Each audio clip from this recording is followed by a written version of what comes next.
सभी लोगों को जय माता दी। हमारी 19 मार्च से नवरात्रियां शुरू हो रही हैं, चैत्र नवरात्रियां। सबके मन में विचार आता है कि नवरात्रियों में माता रानी को कैसे प्रसन्न किया जाए, कैसे माता रानी की सिद्धियां प्राप्त की जाए, कैसे नव दुर्गा को प्रसन्न किया जाए, क्या करें। देखिए, हम आपको आज विस्तार से बताएंगे इस वीडियो में कैसे माता रानी को प्रसन्न किया जाता है। सर्वप्रथम हमें माता रानी के लिए जौ भिगो लेने हैं। जौ को एक बड़े बर्तन में रखकर मिट्टी में उन्हें बो देना है। अगर बड़ा बर्तन हो हमारा, उसी के ऊपर कलश की स्थापना कर देनी है। अगर बड़ा बर्तन ना हो तो दूसरी जगह कलश की स्थापना कर देनी है। उसके बाद हमें उससे पहले एक प्रत्यक्ष दीपक, छोटा दीपक जला लेना है।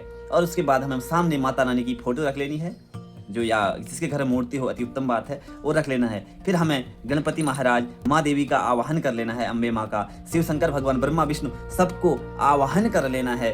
तत्पश्चात हमें संकल्प लेना है कि हे माता रानी, हम अपनी विशेषता बतानी है कि मैं इस कार्य के लिए यह संकल्प ले रहा हूँ। सिर्फ यह मानसिक बता रहा हूँ, ये मन से संकल्प होगा, ना कि तन वैसे वैदिक नहीं, क्योंकि जिसको वैदिक नहीं आता हो, जिसको वैदिक मंत्रों से आता हो, ठीक है, उस हिसाब से संकल्प लगाएगा। लेकिन जिसको नहीं आता वैदिक से, उसे क्या कहना है, सिर्फ हाथ में संकल्प लेना है, जल लेना है, द्रव्य दक्षिणा रख लेनी है, चावल रख लेना है, गंध अक्षत पुष्प सब रखकर उसमें एक फल ले लेना है। बस माता रानी का ध्यान करते हुए संकल्प ले लेना है, हे माता रानी, मैं इस कारण के लिए, इस परेशानी को दूर करने के लिए, या यह चीज पाने के लिए मैं आपकी साधना कर रहा हूँ। इससे मुझे सिद्धि प्राप्त हो, जिसे सिद्धि चाहिए, जिसे बल चाहिए, बल, बुद्धि, विद्या, धन, ऐश्वर्य, जिसे जो चाहिए वह संकल्प अपनी मन की भावनाएं रखकर माँ को अर्पित कर देंगे। यह आपका संकल्प हो गया। संकल्प में आप कहेंगे कि मैं इतनी माला का जाप करूंगा और ऐसे ऐसे करूंगा, इतना हवन भी करूंगा। देखिए, अब मंत्र कौन सा जाप करना है। माता का विशेष मंत्र है, एक बीज मंत्र है, ओम ऐं ह्रीं क्लीं चामुंडाय विच्चे।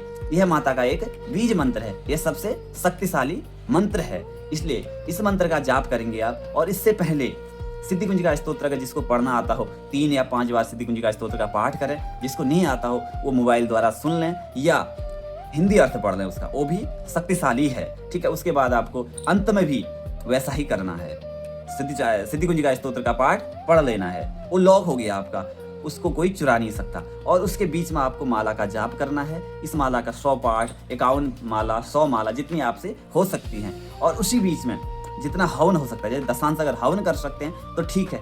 अगर दशांश हवन नहीं कर सकते आप, तो इसका अंतिम दिन 9वें दिन आप हवन करेंगे। उस दिन 10 माला का जाप कर देंगे और कन्या बिठाकर कन्याओं को खिलाएंगे, ब्राह्मण भोज कराएंगे, वस्त्र दान करेंगे, ब्राह्मण ब्राह्मणी को बुलाकर वस्त्र दान करेंगे। और कन्याओं को भी जो यथासंभव हो सके वह धन, द्रव्य, वस्त्र दान करेंगे। तत्पश्चात सभी को खिलाकर आप स्वयं भोजन करेंगे। इसका पूर्ण फल, पूर्ण सिद्धि, बल, बुद्धि आपको प्राप्त हो जाएगी।